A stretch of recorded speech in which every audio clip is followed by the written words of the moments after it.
بدو आ गया हुजूर की बारगाह में कुछ मांगने के लिए।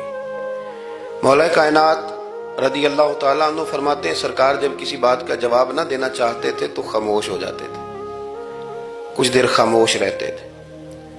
और हुजूर का खामोश रहना भी हमारे मुहद्दिसीन ने महफूज किया है। अक़सामे हदीस में से एक हदीस है जिसे हदीस तकरीरी कहा जाता है। वो हदीस है जिसमें हुजूर खामोश रहे, कोई काम किया गया तो सरकार खामोश रहे। हजरत मौला अली कहते हैं हुजूर ना खामोश हो गए, लेकिन चूंकि देहाती था, सादा था, उसने जब बार बार गुफ्तगू छेड़ना चाहिए तो फिर हुजूर ने फरमाया चल फिर मांग ले, क्या मांगता है, मांग ले फिर क्या मांगता है, कर सवाल। देहाती था, सादा आदमी था। मौला कायनात फरमाते हैं हमें यूं लगा कि अब ना ये आखिरत अपनी सवार जाएगा, जन्नत का सवाल करेगा, लेकिन बड़ा ही सादा था। मांगने पे भी आया तो क्या मांगा, कहने लगा या रसूल अल्लाह सल्लल्लाहु अलैहि वसल्लम मैंने सफर करना है, मुझे एक ऊँटनी अता कर देते।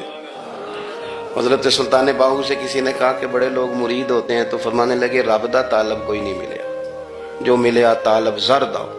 तो बहुत सारे लोग ऐसे आते हैं जो कामिल शेख के पास भी आके कहते हैं दुकान कोई नहीं चलती, ये तो किसी सेठ से मशवरा कर लेते, कारोबार चलाने का आपको ढंग बता देता। ये यहाँ आके भी आपने यही सवाल किया, यहाँ पहुंच के भी यही सवाल। तो नबी पाक सल्लल्लाहु ताला अलैहि वसल्लम से कहने लगा एक ऊंट दे दे आने जाने के लिए।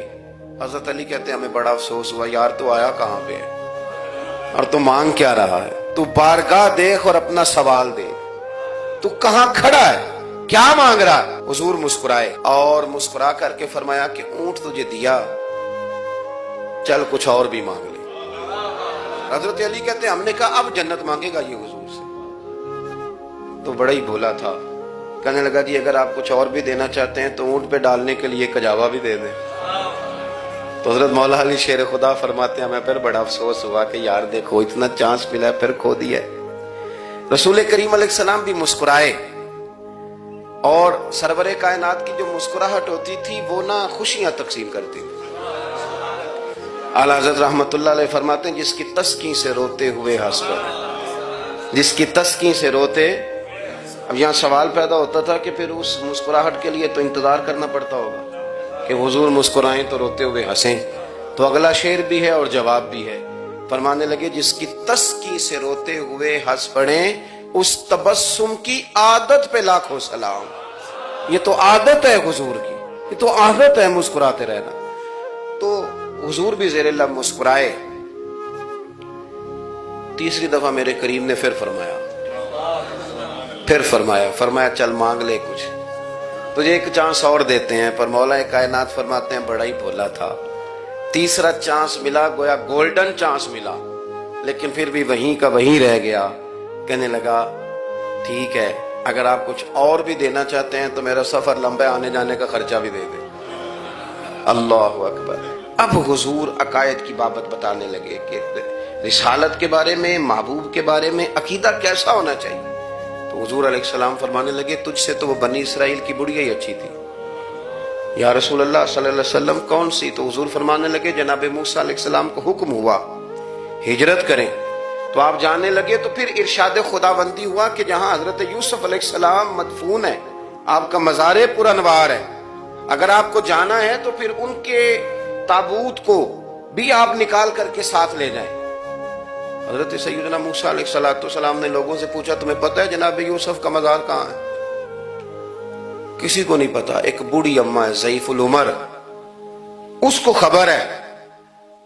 हजरत मूसा अलैहिस्सलाम ने उससे कहा अम्मा तो बताएगी कि हजरत यूसुफ का मज़ार कहाँ है। तो कहने लगी बताऊंगी पर मुफ्त नहीं बताऊंगी। ये हुजूर बयान कर रहे हैं, बताऊंगी पर फ्री में नहीं बताऊंगी, मैं ना मुफ्त थोड़ी बताऊंगी। फरमाया चल तू अपनी कीमत बता बताने की। तो कहने लगी मैं इस शर्त पे जनाब यूसुफ के मज़ार का पता बताऊंगी कि आप मुझे जन्नत में वो वाला घर देंगे जिसके पड़ोसी जनाब मूसा अलैहिस्सलाम हो।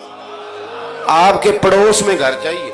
तुझसे तुझी को मांग के मैंने मांग ली सारी कायनात, वो वाला मकान चाहिए जिसके पड़ोसी आप हो।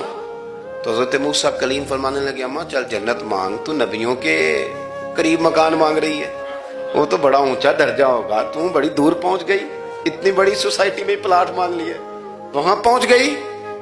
بوڑھی کہنے لگی ٹھیک ہے، پھر اگر یہ معاملہ ہے تو پھر ختم ہو گئی بات، اگر آپ نہیں بتاتے تو جائے میں بھی نہیں پتہ بتاتی۔ جب وہ اڑ گئی، ٹھہر گئی، اور اڑی بھی کس طرح، یہ بھی میرے اللہ کی توفیق، میری طلب بھی تو تیرے کرم کا صدقہ ہے، میری طلب بھی تو تیرے کرم کا صدقہ ہے، یہ پاؤں اٹھتے نہیں بلکہ یہ اٹھائے جاتے ہیں۔ تو وہ کہنے لگی میں نہیں پھر بتاتی، آپ کسی اور سے پوچھ لیں۔ جناب موسیٰ خاموش ہوئے تو ارشاد خدا بندی ہوا، کلیم اپنے پڑوس میں مکان دینے کا وعدہ آپ کر لیں اور مکان انہیں میں عطا کر دوں گا۔ تو حضور سید عالم صلی اللہ تعالی علیہ وسلم نے اس بدو کی موجودگی میں تربیت فرمائی صحابہ کی۔